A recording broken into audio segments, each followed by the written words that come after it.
So,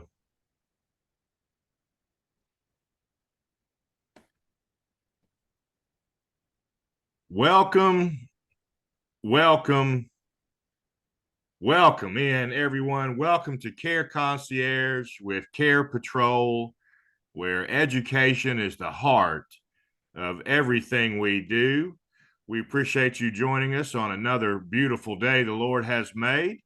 And we have a great topic ahead of you today. As you know, many of you who've been with us before, we're accredited by the Alabama Board of Social Work, and we're also accredited by the Alabama Board of Nursing to provide 1.0 contact hour for today's material. And today's topic is a somewhat new topic for us, and we have a new presenter, Bob Cornelius of the Cornelius and Talley Law Firm, who will be presenting on Medicaid Waiver. We appreciate you all for investing the time in yourselves and in your clients to learn more about this topic.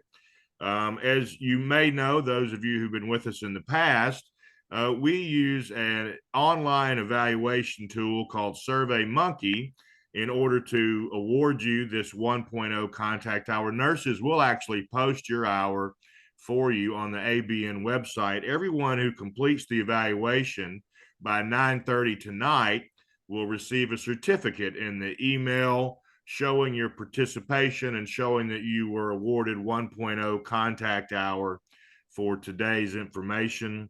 If you're used to being with us, we'd love to have you join in the discussion and ask questions of Bob. You can do so by asking me to unmute you, or you can use the chat room. And if you're new to Zoom, in order to access the chat room, move your cursor to the top of your screen or to the bottom. A black bar will appear. We'll have the word chat on it. Click on that and add your question and your observations and your outcomes to those that we'll be discussing. We'd love to have you join in with us. Those of you who are getting in now to us, I want to read out to you the evaluation tool link. The evaluation link is https://www.surveymonkey.com/r/ all uppercase letters here, LWYSHR8.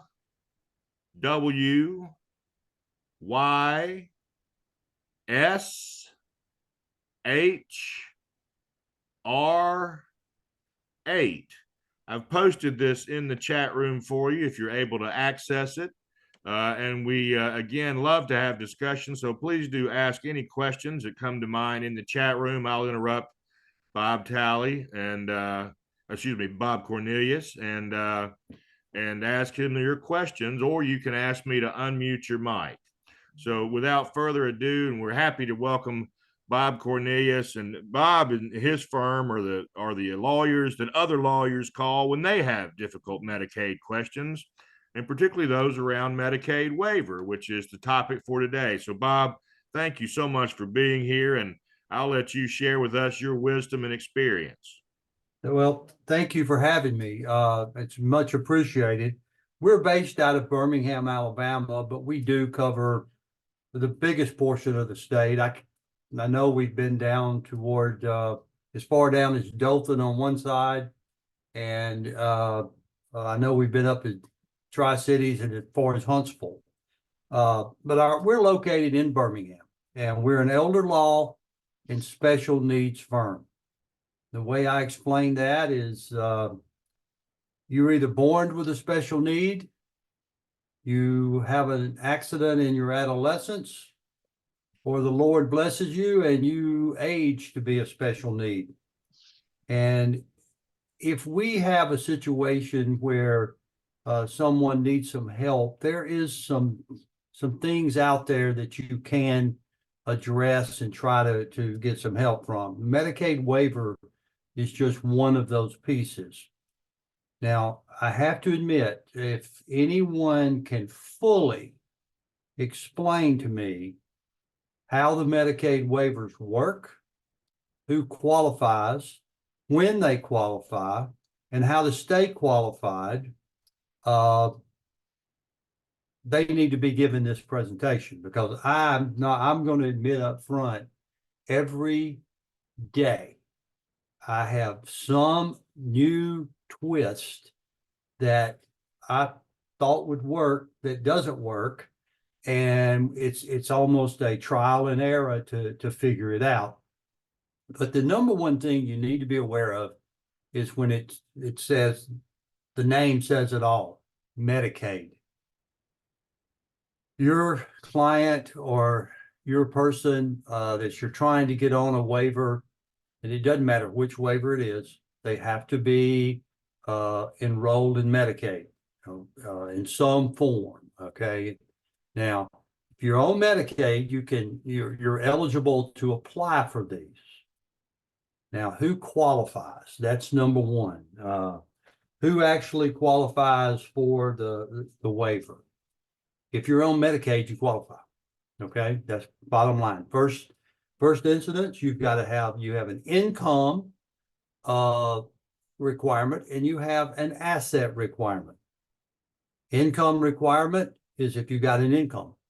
Okay, now that income goes above 28,000 a year. Excuse me, 28,000. Guys, I can't talk today. $2,800 per month. That would require a Miller Trust, or what's commonly called a qualified income trust, or QIT. I'm sure most of you are familiar with that in some form or another. That just assures that money goes to directly to Medicaid at their death. But once you've got all this in place and they qualify, it's knowing where to go to fill out the application. Now, if you have a disabled person from birth that has, went through the schooling system, the education system, and they need to be followed by the state mental health in the different regions around the state. I'm in Region 5 here in Jefferson County. Region 1, I think, is up toward Gadsden, but there's 6 of the regions around the state. Now, that one is for the handicapped from birth. Now, if that's where you go to file that. There's a toll-free number that you can call, and somebody gets on a waiting list. Very hard to get on this thing because the waiting list is so long. However, as the criticality of the person increases, they move up that waiting list. Now, that one would be your intellectually disabled waiver, or your ID waiver, as you would refer to it. You usually don't get on those until they turn 19 years of age or older.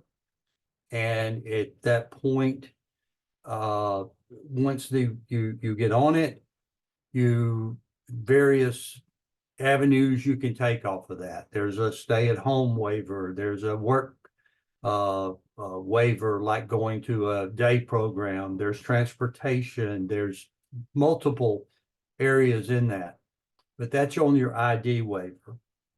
Now, there's a new waiver that it's being tested right now in 2 counties in the state.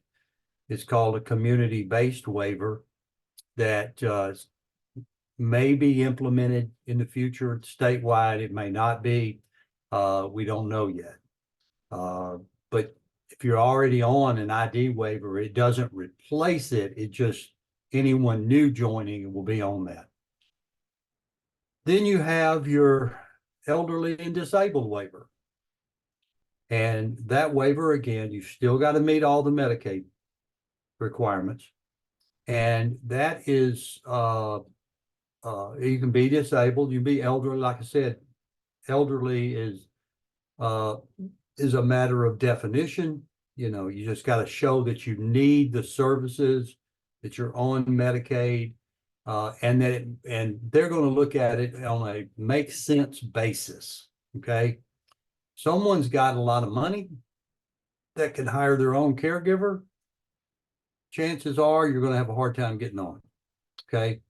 If they live in a $300,000, $400,000, $500,000 house, we may have a hard time getting on it. But once you get on it, you can have, I think it's up to 40 hours a week of a paid caregiver coming into the home. And that's for the person that, they really don't want to go to a nursing home. They're not that bad yet, but it's a close call. Okay.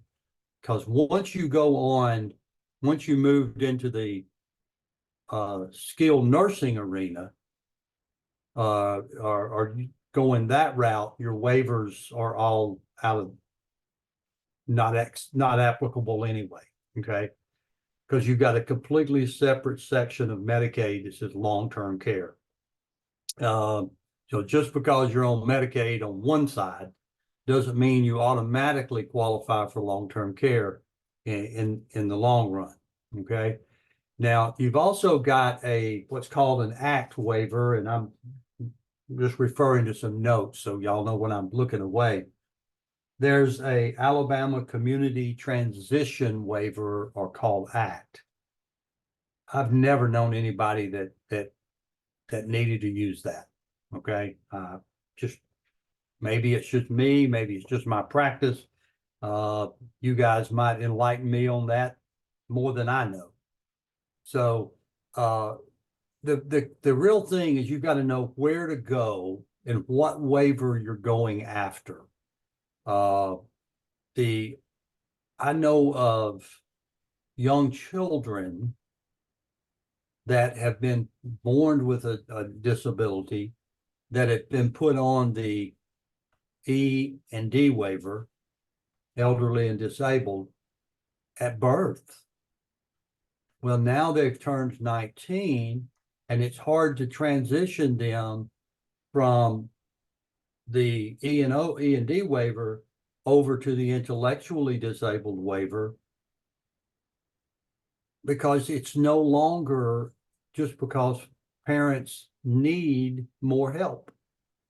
You have to show that the person needs more help, not just the parents around that person. That is brand new, by the way. That has just come down, because we used to be able to say 40 hours a week for parents with a very severely handicapped child was enough. Okay. As that child gets older, goes into teenage years and even up into their 20s, 40 hours don't come close to affecting that. So that is when they're young, sometimes if you're dealing with parents, you need to get them to stop and think a little bit about just how much help they actually need on that end. But this entire section here of the law of the what's going on changes almost monthly. It seems like somebody's getting another memo changing something. Like I was telling you, they changed last month the requirement of you can't go from from E and D over to ID just because you need more help. You have to actually show that they require it. So it becomes tough all the way around. I do want to say that this it needs to be a conversation back and forth. If anybody has a question, if I've said something that didn't make sense to you, you want more information about, like you said, feel free to go into that chat room or ask me directly, however y'all want to do that. Uh, I have a question. I just, you said E&D and ID. Will you tell me again what E&D and ID stand for? E&D is elderly and disabled. That would run through Voc Rehab. That's how you apply for that. And then you have the ID, which is intellectually disabled. Okay, that's usually someone that's disabled from birth. And that goes through the state mental health regions. Sometimes they're called MRDD boards, but all 6 regions have a different. They call themselves something different. Jefferson County, it's JCIDDA. In Shelby County, it's M4A. I forget the one that's up in the Tri-Cities, but every region has a little bit different name for the same thing, for the same area. Right. And we've So, got three participants who are saying the E&D waiver is actually through the Department of Senior Services. So, well, you can go through senior services. Yes. Yes. And that's where, that's where you would start. And the Voc Rehab plays a part in that at some point. I know that because that's the caseworker I have to be in touch with after one's already up there. And I very seldom have to get someone on the waiver, except for the ID waiver. Very seldom. Most of the time, the parents get them on there at some earlier age, or someone in your capacity out there serving the community would get them on. And then usually when I have to get involved, something's gone wrong.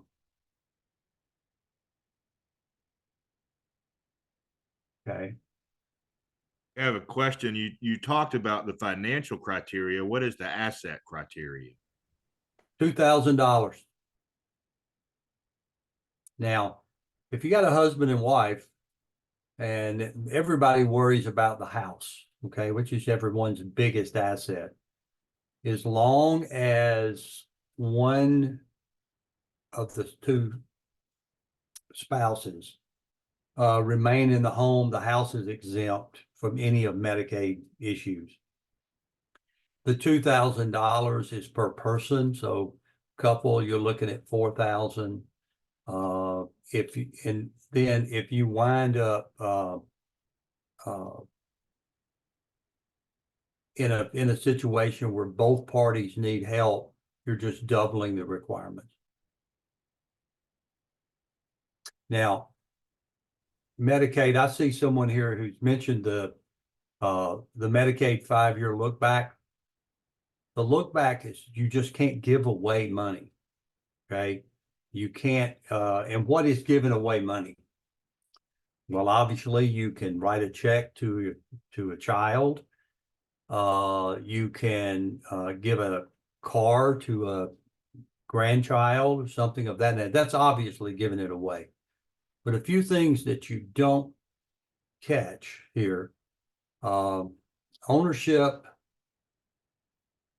and being the owner and the beneficiary of a life insurance policy that might happen to be on your spouse or your child. If you reassign that and give up your beneficiary and then have to apply for a Medicaid, yes, that has been determined to be a penalty by Medicaid. We have some questions. 2,800 in income, 2,000 in assets, and a 5-year look back. Is that correct? Is it similar from state to state? And then another question is, once both spouses pass away, does the asset then belong to Medicaid? Okay, that's about a couple of things in one. Let's go back to the 2,800 in income. Anything below 2,800, you just simply have to keep it in a a checking account and pay it to whatever the nursing home. But you can't have over that 2,800 without opening a trust. Okay, that's a QIT trust. Now, yeah, the income limit is 2829. So I'm rounding numbers, guys. If you have the 5-year look back period, some of the things that we get caught in that 5-year look back period, especially a car. Okay.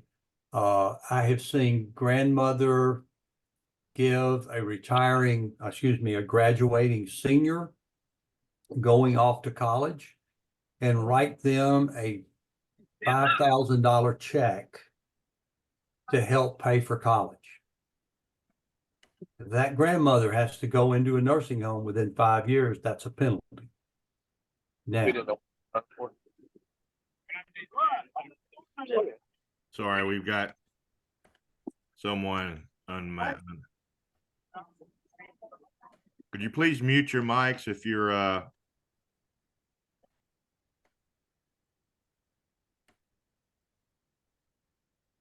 sorry, Bob, go ahead. that's okay. However, if that grandmother had written that check directly to the university to hold and use on the grandchild's behalf, it's not a penalty. So you've got a lot of things. A lot of people want to add a child to their warranty deed. That is giving away assets. Okay. So if you're dealing with the Medicaid, just the straight Medicaid qualification side of things, it's always better to see if you can find those things ahead of time that might show a penalty. When we get off of this, I'm going to a hospital to visit with someone who we see a lot of money movement in the checking accounts, but we don't know why or where it went or what to. Okay. So we have to dig deeper in that and find those out. Most of the times, if you're filing for Medicaid and you've got a question, if there's something that's popping up that concerns you, that there might be a penalty, it's much better to call someone like our firm. Let's just look at it, make sure what that's penalty, not a penalty, before you file it, because I'm going to say probably 80% of all things that people do that cause a penalty, if we catch it beforehand, can be corrected before you give Medicaid the application. If you can do that before they get the application, they never knew it. They don't know it. So that's an easy part. And like I said, every case out there, I'm giving general terms here because every case is a little bit different from the next, no matter what. I mean, I wind up talking to senior citizens agencies. I wind up talking to Voc Rehab. I wind up talking to the state. I wind up talking to all kinds of folks, including the caseworkers out there. Adult. We have some more questions. What if another relative besides a spouse lives in the house? Is the house at risk of being taken away by Medicaid waiver? Well, first of all, Medicaid don't want the house, guys. Believe me when I say that. They really don't. If a person is living with, if a child or a sister of someone moves in with an elderly person and they live there for 2 years and they make that residence their home for 2 years, and that could be shown by driver's license, address, they've completely changed their address, they've changed their bank account to that address, so forth. If they're there for 2 years, the house is exempt until the second party passes. Okay. If a elderly person has a mentally handicapped child or physically handicapped child that lives with them, house is exempt. If the spouse is alive, the house is exempt until the spouse, especially until they move out, okay? Or handicapped child until they move out. Once they move out, the house comes back into play if it's still in the name of the person needing Medicaid. If you transfer that warranty deed, let's just say a sister, and this is, I'm just giving things that I've actually had happen. Sister moves in with her older sister who's needing some help. She makes it 2 years. We apply for Medicaid, that house is out of the question. If the sister that moves in with the older sister actually puts the younger sister on the warranty deed. She's given away half of her asset. Now the 5-year look back kicks in. And I apologize. I was hoping to have my Medicaid specialist in here on a call with us today, and she's had to take off for something. She left the office right before this started. But you're always better to check that before you give that application. Once you file that application, it's filed, Medicaid knows it, they're going to scrutinize it. If they catch something that they think is not correct, they're going to scrutinize it to the nth degree. We have a new question from Ashley Talbert. I've always been told that individuals who are applying for Medicaid Waiver E&D services cannot set up a QIT in order to qualify for services. I was told that a QIT was only acceptable to qualify for institutional benefits. Has this changed over the past few years? I don't know if it's changed over the past 2 years or how they did it in the past, but reading the current regs, it shows that it could be done. If you're the kicker, the change here, where you're looking at is what are you setting it up for? What are you actually applying for? E&D waiver, all that's going to do is move your income into the QIT, okay, or Miller Trust. And out of that money has to be spent back over here on certain things, like if you were in a institutionalized setting, it has to be paid back over to the nursing home. If you're on the E&D waiver, it's going to have to be used strictly for whatever's happening over here. If you're bringing something in, you're hiring something different. There's always a question there, guys. Okay, I don't know how to say that any different. I'm groping for an explanation of something that's actually happened over the years. But according to the regs, it can be done. Just might be tricky.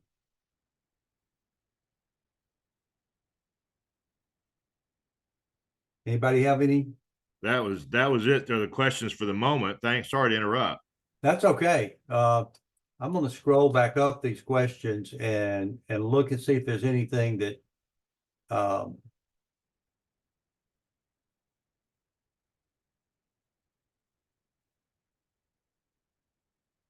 okay, both spouses. One spouse ages for whatever reason and has to go to a nursing home.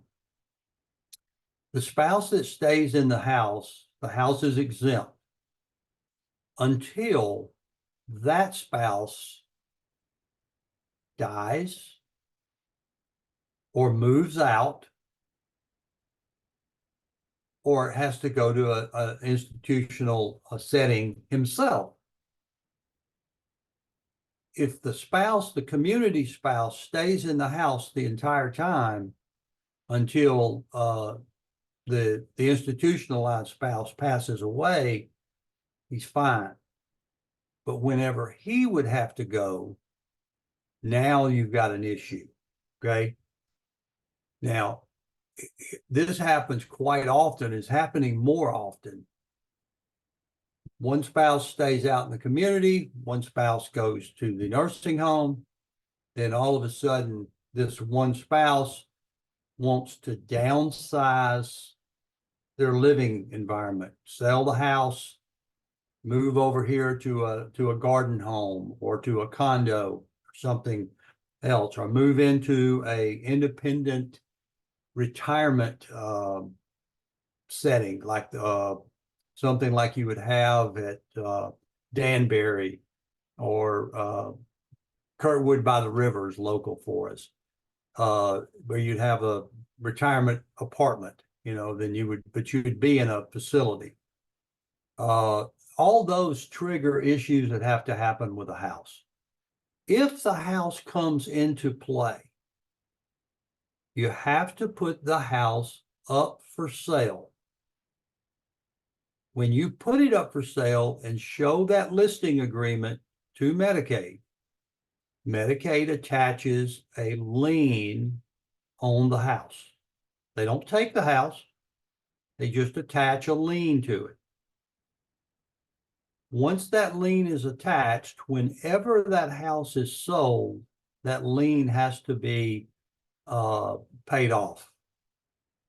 So, second spouse goes into a nursing home, or for whatever reason, that house comes into play for the institutionalized spouse. That house would have to be sold, lien have to be put up. If you sold the house, okay, if he had power of attorney over his wife, let's say, he could sell the house. Half of that money would cause her to be removed from Medicaid. Well, there's ways now with the Alabama Family Trust, which was set up by the state legislature for this type reason. We could take her half of the overage, put it into the AFT, which has a Medicaid payback, okay, provision in there. So when she dies, Medicaid might get her money, but they wouldn't touch his money. That makes sense? That Alabama Family Trust is for anyone over the age of 65 that needs to qualify for Medicaid.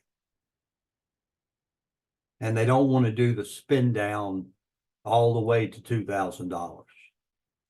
And that in and of itself might be a completely different day, a different topic that we might want to go into. The state legislature set that up several years ago, and it's managed here out of Birmingham.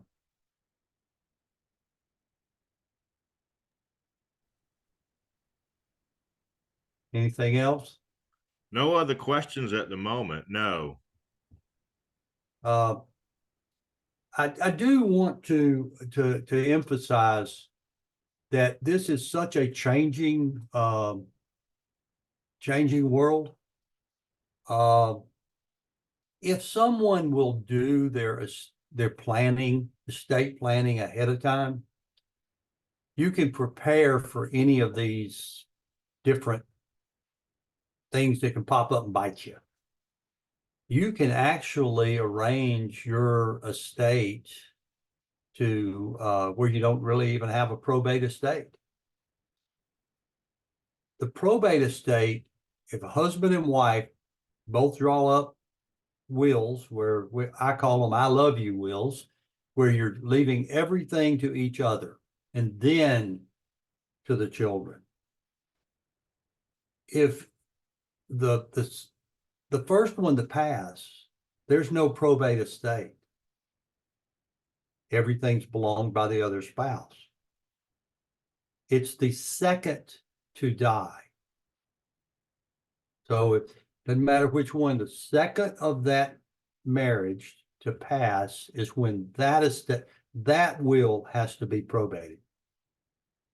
Now, if someone doesn't have a will, it's called they've died intestate, and it goes according to your distributions go according to state law, and it's laid out very plainly who gets what, but there's no choices in there. There's nobody gonna say, well, Daddy always told me I could have that 1957 Chevrolet that he's always prided himself with. Well, nope, it don't go that way. I don't care what Daddy said. It's going by according to state law. Now, a power of attorney dies with the person. Okay, so if someone has one spouse that's given another spouse power of attorney, once the spouse dies, that power of attorney is void at that moment, so it can't be used for anything else. Seen a lot of people try to use that power of attorney for something else. And speaking of that, if we're getting into the estate planning side, a lot of people think that a trust would solve everything. If you open up a family asset preservation trust or an irrevocable trust, the 5-year look back applies. If you open up a revocable trust, which is often called a living trust, that doesn't do anything. It doesn't protect anything other than it bypasses probate when you finally pass away. Okay, it's still subject to lawsuits. It's still subject to Medicaid attachments. It's still subject to all of that. So we don't use revocable trusts very much.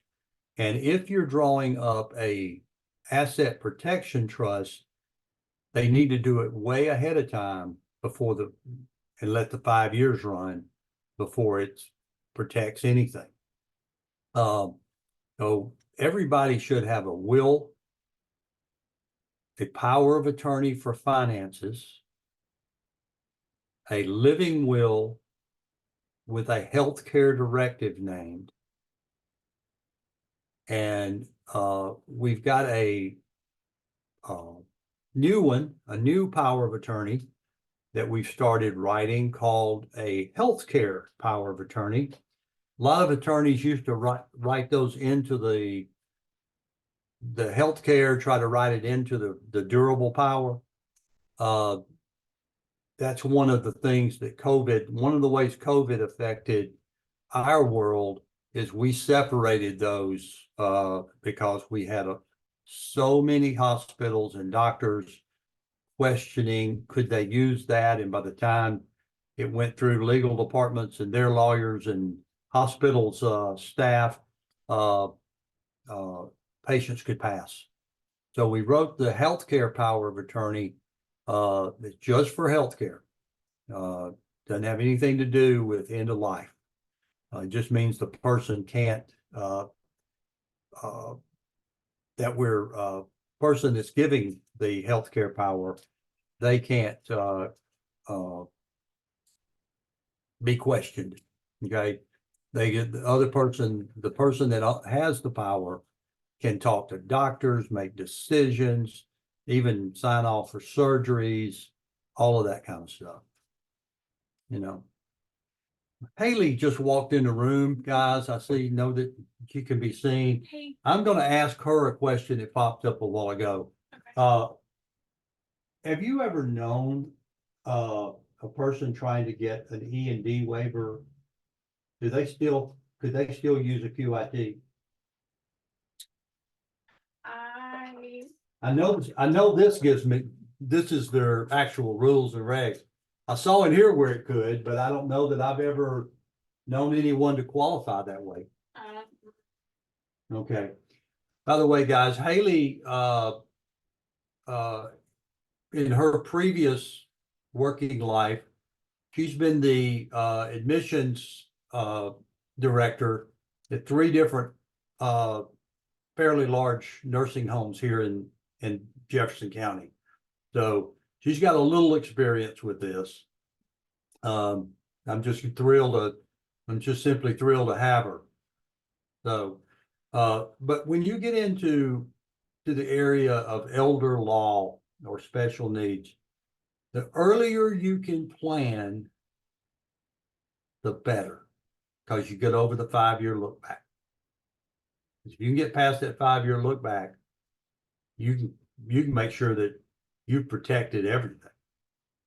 Just that many people don't want to, okay? Are they too afraid of giving up assets that they can't use, or they might need the money or something of that nature?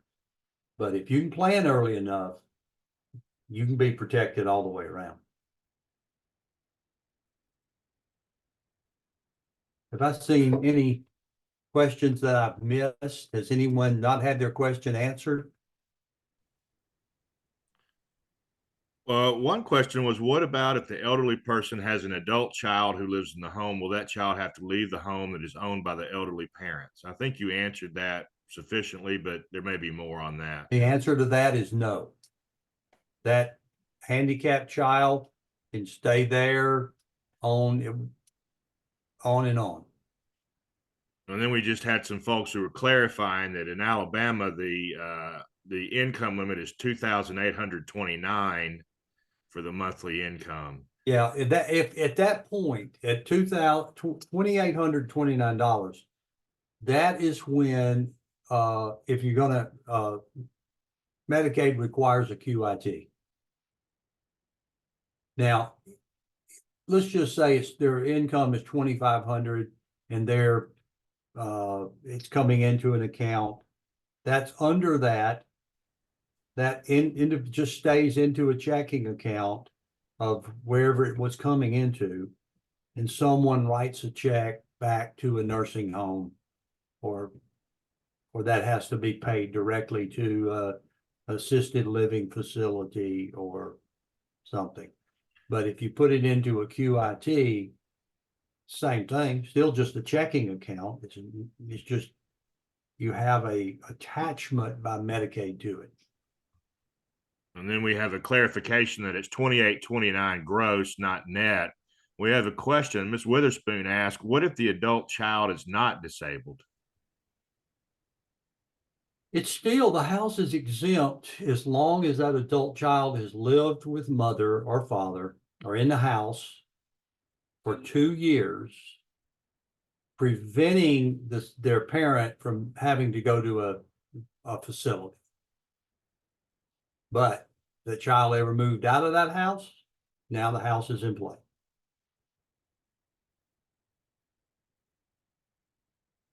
And then we had a question, what if once both spouses die, does the house then go to Medicaid? Would you say that again? Once both spouses pass away, does the asset then belong to Medicaid? No, it does not belong to Medicaid. If they had a will, it passes through the will. The only way to change property in the state is through a will, unless it's by operation of law, which means joint tenants of right, common or joint tenants with rights of survivorship. And if I need to differentiate those two things, let me know. Some people have questions there, but the house only has a lien on it. I've had one grandparent leave a 100-acre farm. Okay. When he had to go to a nursing home, Medicaid put a lien on that $100,000. He passed away. House goes through probate. Son takes the house subject to the lien. But the lien is capped when he died, in other words, so he only owes Medicaid maybe $20,000. He got an option. He could pay the $20,000 and remove the lien, or he could just hold the house in his name subject to the lien. And I've had that person that inherited the house, I've seen them pass away unexpectedly, leaving it to a grandson or granddaughter, I can't remember. Or maybe it was joint, but they owned the small farm subject to the lien. They can pay it off at any time they want to. They could go out and take a second mortgage on the property, or a mortgage on the property for that amount, and pay the lien off and get Medicaid out of the question. But or they could just continue to hold that piece of property subject to the lien of Medicaid. But whenever that property sold, ever how far down the line it remains, when it's sold, they can't get a good closing until Medicaid is paid off. Okay, so just to be clear, subject to the lien means you can own it still. You don't have to surrender it to Medicaid. That's correct. Okay. And then Nakasha Clay has a question, I guess. So I have a mother, she says, who is 73 and has retirement and a pension. I'm her only child and she's single. What could we do now to protect her finances in the event she needs to apply for Medicaid down the road? Okay, this is where everybody this is where everybody's at. That's the most common question that I get day in and day out. You got to gamble. How healthy is mom? Okay. If mom is really a really vibrant, healthy 72-year-old, you could take the warranty deed on the house.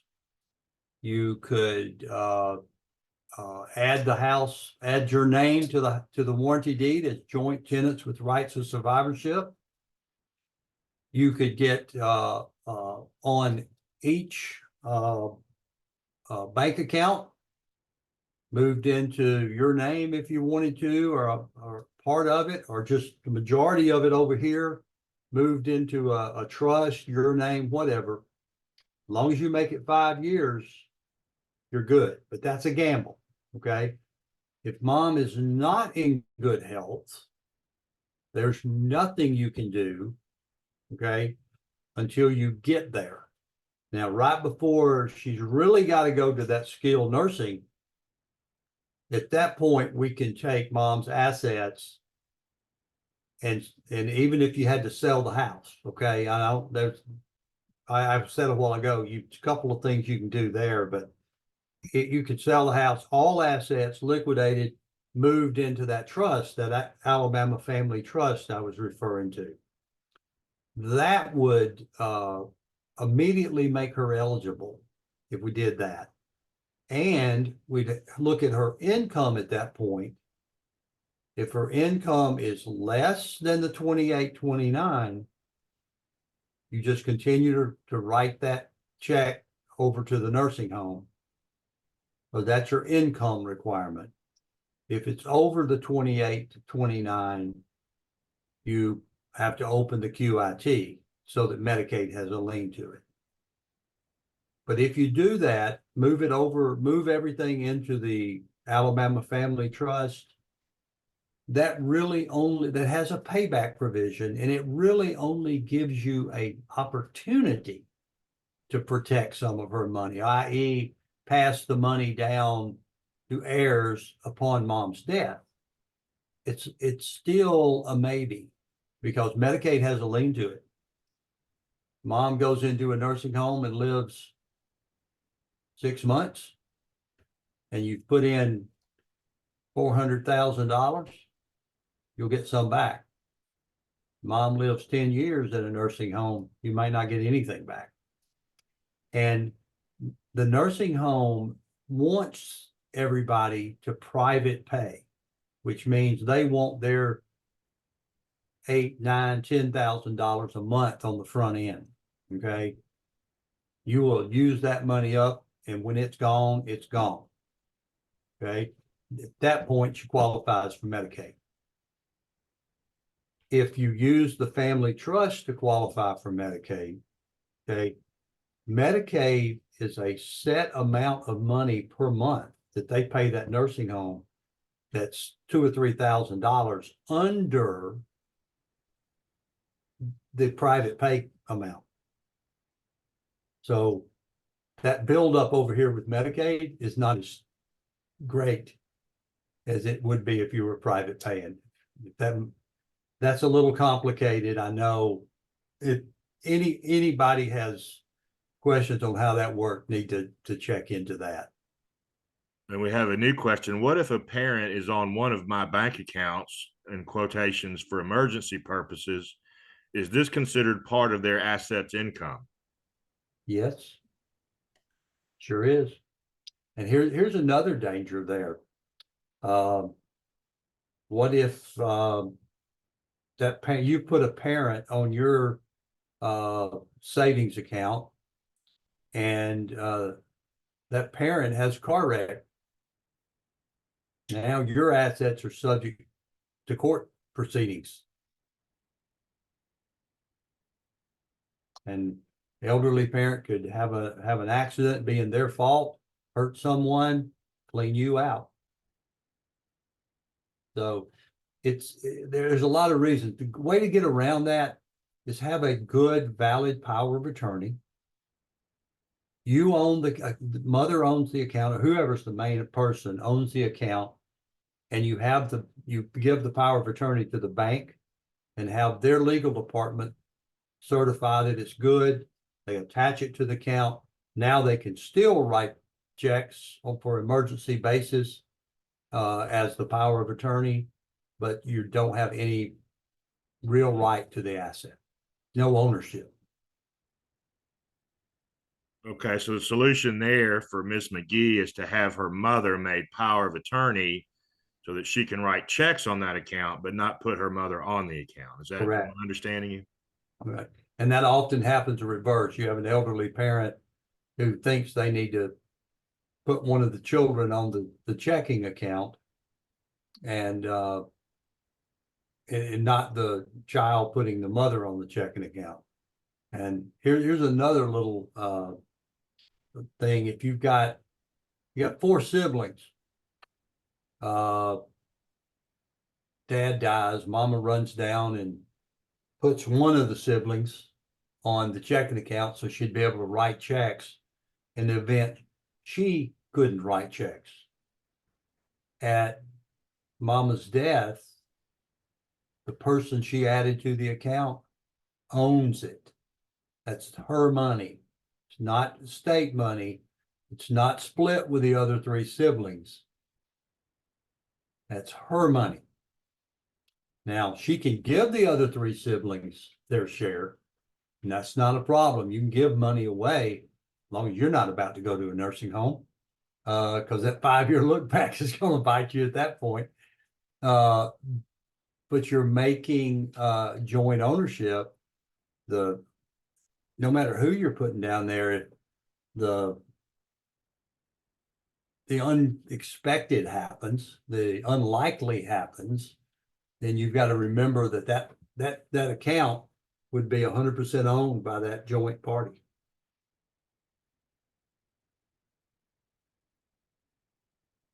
So then the solution here is the power of attorney. Solution is the power of attorney. And that power of attorney, you need to choose someone, obviously, that you trust. Because at that point, they can do anything they want to once you've issued it. And you can have a springing power of attorney that would spring into action if you were determined to be incompetent or disabled or in any way. In other words, in some event, it springs into action. Most power of attorneys are just durable powers, and they're effective the date it's signed. Be careful where you get your power done. Yeah, be very careful where you get that power of attorney done. Let me give you an example of something that is, this is just upsetting people right and left. You got a new move out there, you can go to the internet, print off power of attorney. It don't work in every state. it don't give you the full powers that you need. Okay. For example, so you can write off power of attorney that doesn't give you the right to sell mama's house. And mama has to go to a nursing home and you need to sell her house to put the money over into the trust, the Alabama Family Trust. You can't sell it because power of attorney doesn't give you authority to sell it. And the broader a power of attorney is, the less likely it is to be accepted. It's another thing about power of attorneys. They're not mandatorily accepted. Insurance company does not have to accept that power of attorney. That bank does not have to accept that power of attorney. That's why you get one drafted, you get it to the people that you're most likely to use it at, which would be your insurance company or her insurance company, whether it's medical or life, and the bank, and make them say, okay, it's okay. We've looked at it. We've agreed that this power of attorney will work for our needs, but it's not automatic. So somebody goes to LegalZoom, prints off a power of attorney, retypes it, or just fills in the blanks, gets it notarized. Is it legal? Yes, it's legal for what powers it gives you to do. The biggest things happening today is people come in with a power of attorney and you look at it, it doesn't give you the power to do that. Like open a trust. It doesn't give you the power to open a trust. Well, that means you can't open a QIT if mama's income's over that 28, 29 limit. Maybe it doesn't give you, like I said, the right to sell the house and it becomes necessary, or the right to sell a stock, or anything like that. The only way to get around that when that happens is either you got to hope mama's competent enough to rewrite that power of attorney, which is an extra cost, or you might even have to go down and file for guardianship and conservatorship through the probate court of the county. And that could cost anywhere from $3,500 to $5,000. It's easier to get that power of attorney at about $200. Make sure you've got everything that you need. And by the way, if a person's incompetent to do a power of attorney, they can't, they just can't sign one. Okay, so a 19-year-old mentally handicapped person can't give their parent a power of attorney. That's mandatory guardianship. Okay, because at 19, that mentally handicapped child becomes an adult with all the rights and privileges of any other adult. So for mama or daddy to continue to be their decision maker, they have to get power of attorney. Guardianship. Well, we're nearing the end of our hour. Thank you so much, Bob and Haley, for being with us. Our survey link, one more time for those of you who need to make note of it, is https://www.surveymonkey.com/r/ all uppercase letters LWYSHR8.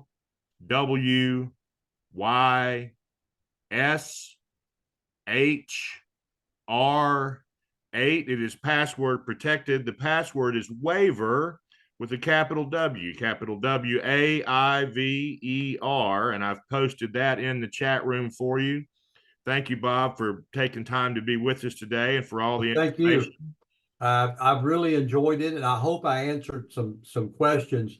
But one last thing that I wanted to make sure, when do you call? When do you ask for help? That's simply as soon as you suspect it. Just phone calls are cheap, they're not charged for, and it's better to ask a question ahead of time and prevent that mistake. But it's doesn't always happen. But and anybody that anybody who wants to call, it's like I said, telephone calls we don't charge for. Okay. In any way, just check before you move. And I'll include Good your question. emails on the email with the certificate. Remember, you must do the certificate by 9:30 tonight. It is password protected. The password is waiver with a capital W. We thank you all for being here. Thank you, Bob and Haley, and I hope to have you back on with us again soon. Super. Thank you. I would love to. Y'all have a great day and a great week.